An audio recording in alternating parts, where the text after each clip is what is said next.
Assalamualaikum warahmatullahi wabarakatuh. Alhamdulillah. Alhamdulillahilladzi an'ama bi ni'matil iman wal islam. Asyhadu an la ilaha illallah wa asyhadu anna Muhammadan abduhu wa rasuluhu. Amma ba'd. Anak-anakku yang dicintai oleh Allah Subhanahu wa taala. Puji syukur kepada Allah Subhanahu wa taala yang alhamdulillah Allah masih memberikan kita kenikmatan sehat wal afiat sehingga kita dapat beraktivitas walaupun kita di rumah dalam kondisi seperti ini. Semoga Allah selalu menjaga kesehatan kita. Baik, pada hari ini tema kita mengenai tentang Al-Quran. Anak-anakku yang dicintai oleh Allah Subhanahu wa taala, Al-Quran berasal dari kata bahasa Arab yaitu qara'a yaqra'u Qur'anan, yang memiliki makna bacaan. Sedangkan menurut istilah, Al-Quran ialah firman Allah, kalamullah, yang Allah turunkan kepada Nabi Muhammad melalui perantara malaikat Jibril, yang disampaikan oleh baginda besar Nabi Muhammad SAW, kemudian disampaikan kepada umatnya. Al-Quran terdiri dari 30 juz, 114 surat, dan 6.666 ayat. Bagaimana Al-Quran, baginda besar Nabi Muhammad SAW, Allah turunkan di Gua Hira ketika Rasulullah berusia 40 tahun. Surah yang pertama yaitu surah Al-Alaq. Ketika baginda besar Nabi Muhammad SAW didatangi malaikat Jibril, kemudian diminta oleh malaikat Jibril, "Iqra ya Muhammad." Kemudian baginda besar Nabi Muhammad berkata, "Ma ana biqari." Kemudian malaikat Jibril berkata kepada baginda besar Nabi Muhammad, "Iqra ya Muhammad." Jawaban baginda besar Rasul pun sama, "Ma ana biqari." Sampai dengan 3 kali, kemudian malaikat Jibril berkata kembali kepada baginda besar Nabi Muhammad, "Iqra ya Muhammad." Kemudian Rasulullah SAW dengan hidayah Allah mempermudahkan lisannya, "Iqra bismi rabbikal ladzi khalaq, khalaqal insana min 'alaq," sampai dengan 5 ayat.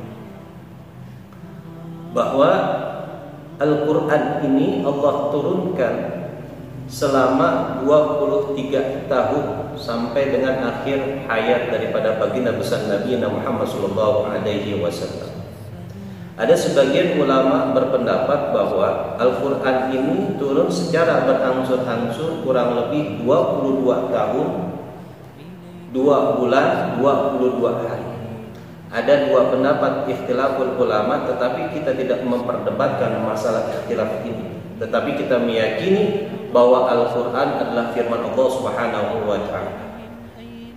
Allah menurunkan Al-Quran dari Lauhil Mahfuz ke Baitul Izzah, yang kita kenal dengan Sama'id Dunia. Ketika Allah turunkan ke Sama'id Dunia, yaitu dengan jumlatul kamilah, dengan jumlah yang sempurna, yaitu 30 juz, 114 surat, dan 6.666 ayat.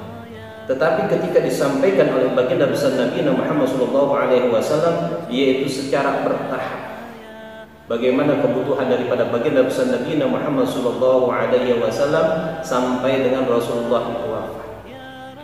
Al-Quran Allah turunkan itu di 2 kota, yaitu 13 tahun di kota Mekah sebelum hijrahnya baginda besar Nabi Muhammad SAW, dan setelah hijrahnya baginda besar Nabi Muhammad SAW, yaitu 10 tahun di kota Madinah. Bahkan kita sering mengenal kalau ada Al-Quran turunnya di kota Mekah disebut dengan surah Makkiyah, sedangkan kalau turunnya di kota Madinah disebut dengan surah Madaniyah. Anak-anakku yang dicintai oleh Allah Subhanahu wa ta'ala, bahwa Al-Quran ini merupakan mukjizat sekaligus sumber hukum umat Islam yang paling utama. Bahkan bagi orang yang membacanya ini merupakan salah satu ibadah sesuai dengan dalam kitab At-Tibyan fi Ulumil Quran karangan Syekh Muhammad Ali As-Sabuni. Bahkan dalam hadis Rasulullah SAW bahwa Al-Quran ini tatkala ada seseorang yang membacanya, maka satu hurufnya Allah berikan 10 kebaikan. Al-Quran, mukjizat terakhir yang Allah berikan kepada baginda besar Nabi Muhammad SAW, maka tidak ada lagi Al-Quran setelah Rasulullah SAW, dan tidak ada lagi Nabi setelah Nabi baginda besar Nabi Muhammad SAW. La nabiyya ba'dah, tidak ada lagi nabi kecuali baginda besar Nabi Muhammad SAW, dan tidak ada lagi Al-Quran turun setelah baginda besar Nabi Muhammad SAW. Bahkan ketika Rasulullah SAW wafat, maka Al-Quran ini ditulis banyak mushaf-mushaf yang berserakan. Karena zaman dulu dengan zaman sekarang itu berbeda. Ketika turun ayat Al-Quran, Zaid bin Sabit diperintahkan oleh Rasulullah untuk menulisnya. Di antaranya adalah di pelepah korma, di tulang unta, di bebatuan dan yang sebagainya. Kemudian ketika Rasulullah SAW wafat, digantikan oleh Abu Bakar As-Siddiq radhiyallahu anhu. Ketika dipegang oleh Abu Bakar As-Siddiq radhiyallahu anhu, Umar bin Khattab radhiyallahu anhu mengusulkan untuk mengkodifikasikan Al-Quran atau membukukan Al-Quran. Karena ketika terjadinya perang Yamamah, banyak para penghafal Al-Quran meninggal dunia. Disinilah kekhawatiran Umar bin Khattab radhiyallahu anhu kemudian mengusulkan kepada Abu Bakar As-Siddiq untuk mengumpulkan Al-Quran. Pendapat daripada Umar bin Khattab radhiyallahu anhu tidak langsung diterima oleh Sayyidina Abu Bakar As-Siddiq radhiyallahu anhu. Dipikir panjang karena ada kekhawatiran, karena ada hujjah ataupun alasan yang kuat daripada Umar bin Khattab radhiyallahu anhu, maka diterimalah usulan daripada Umar bin Khattab radhiyallahu anhu kepada Abu Bakar As-Siddiq radhiyallahu anhu. Kemudian Abu Bakar As-Siddiq radhiyallahu anhu mengumpulkan beberapa sahabat untuk membuat kepanitiaan, yaitu pengkodifikasian Al-Quran. Maka ditunjuklah Zaid bin Sabit untuk mengumpulkan Al-Quran, serpihan-serpihan Al-Quran, dan beberapa para penghafal Al-Quran untuk menjadi satu. Maka terbentuklah Al-Quran dan mudah dipelajari oleh golongan-golongan tertentu. Sehingga ketika Abu Bakar As-Siddiq radhiyallahu anhu meninggal, maka mushaf ini dipegang oleh Hafsah binti Umar, yaitu daripada istri Rasulullah SAW. Anak-anak yang dicintai oleh Allah Subhanahu wa Ta'ala, mungkin ini sekelumit dari materi mengenai tentang Al-Quran. Semoga ada hikmahnya. Silakan dipelajari mengenai tentang bagaimana tata cara membaca Al-Quran dengan baik, sesuai dengan makharijul hurufnya, tajwidnya. Bahkan dalam kitab lain mengatakan bahwa ada 4 tata cara membaca ta'awuz wal basmalah. Nanti kita akan bahas pertemuan yang akan datang. Baik, cukup sekian. Terima kasih, semoga ada manfaatnya. Ilal liqa fi usbu'il ati. Syukran jazilan. Assalamualaikum warahmatullahi wabarakatuh. Bismillahirrahmanirrahim. Assalamualaikum warahmatullahi wabarakatuh. Hamdan syukran lillah, amma ba'd.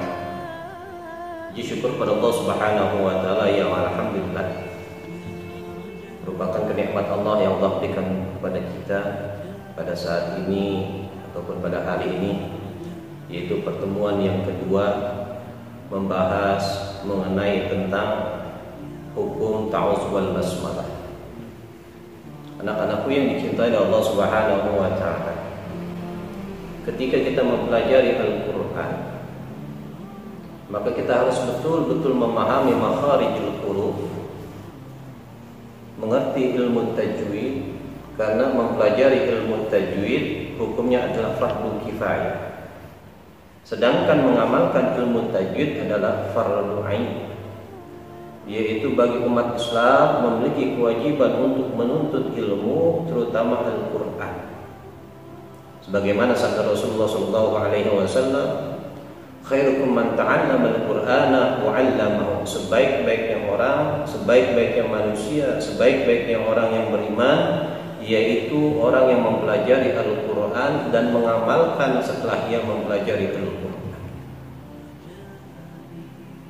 Hukum bacaan ta'awudz wal basmalah dalam kitab Hidayatul Mustafid itu terbagi kepada 4 macam. Yang pertama, qat'ul jam'i, yaitu memutus semua bacaan. Contohnya, a'udzu billahi minasy syaithanir rajim. Bismillahirrahmanirrahim. Alhamdulillahi rabbil alamin. Itu contoh daripada qat'ul jam'i, yaitu memutus semua bacaan. Antara a'udzu, bismillah, dan surahnya diputus. Sedangkan yang kedua, wa waslul basmalah wa surah, yaitu menyambung bismillah dengan surah, sedangkan ta'awudznya diputus. A'udzu billahi minasy syaithanir rajim. Bismillahirrahmanirrahim. Alhamdulillahi rabbil alamin. Itu contoh daripada wawasul basmalah wa surah. Sedangkan yang ketiga, wawasul isti'adah wal basmalah faqat, yaitu menyambung bacaan antara a'udzu, bismillah, tetapi surahnya diputus. A'udzu billahi minasy syaithanir rajim. Bismillahirrahmanirrahim. Alhamdulillahi rabbil alamin. Itu contoh daripada wawasul isti'adah wal basmalah faqat. Yang keempat, wawasul jam'i, yaitu menyambung semua bacaan antara a'udzu, bismillah, serta surah. Tidak ada yang diputus pada contoh yang keempat ini. A'udzu billahi minasy syaithanir rajim. Bismillahirrahmanirrahim. Alhamdulillahi rabbil alamin. Itulah contoh yang keempat, yaitu wawaslul jam'i, yaitu menyambung semua bacaan. Inilah yang terdapat dalam kitab Hidayatul Mustafid, yaitu hukum isti'adah wal basmalah. Baik anak-anakku rahimahumullah, mungkin ini bisa diamalkan dalam kehidupan kita sehari-hari, baik kita menjadi imam tatkala kita memimpin, maupun sholat kita di rumah bisa kita praktikkan. Al-ilmu bila amalin kasyajarati bila thamarin. Ilmu kalau tidak diamalkan ibarat pohon rindang tetapi tak berbuah. Alangkah indahnya pohon itu rindang tetapi banyak buahnya, yaitu banyak manfaatnya. Baik, cukup sekian, terima kasih. Semoga banyak manfaatnya. Mohon maaf lahir batin. Assalamualaikum warahmatullahi wabarakatuh.